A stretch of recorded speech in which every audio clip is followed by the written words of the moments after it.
Bwana, kuna msemo unasema usinene ukamala, wakimaanisha kuwa usiongee ukamaliza. Sasa mimi leo paka nataka niongee afu nimalize kabisa.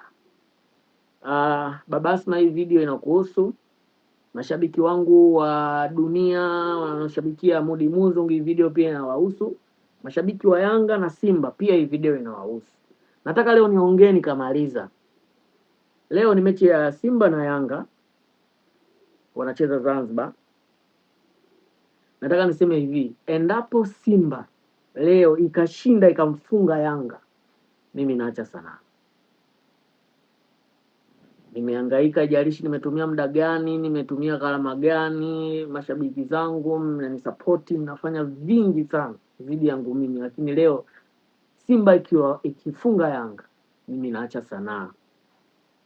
Nitavunja mikataba kwa Baba Asma, nitavunja mikataba ya watu wengine ambao ninafanya nao kazi.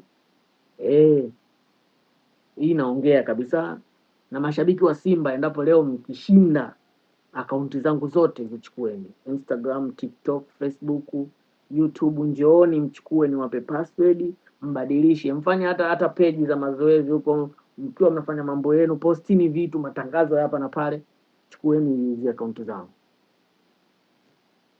Kwa Simba ninaoiona hii ya sasa hivi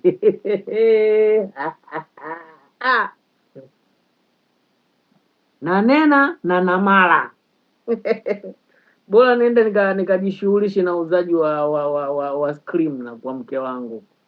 Wadada mnataka kugrow, haya, hii hapa body cream yenu hii hapa.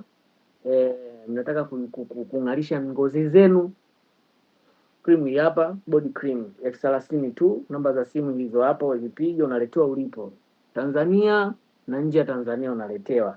Bora mimi nikafanya tu biashara ya uuzaji wa cream, niachane na sanaa. Lakini Simba leo ikimfunga Yanga, naacha sanaa, naenda kujihusisha na uuzaji wa cream na kufanya mambo mengine, kama ni kilimo, kama ni nini.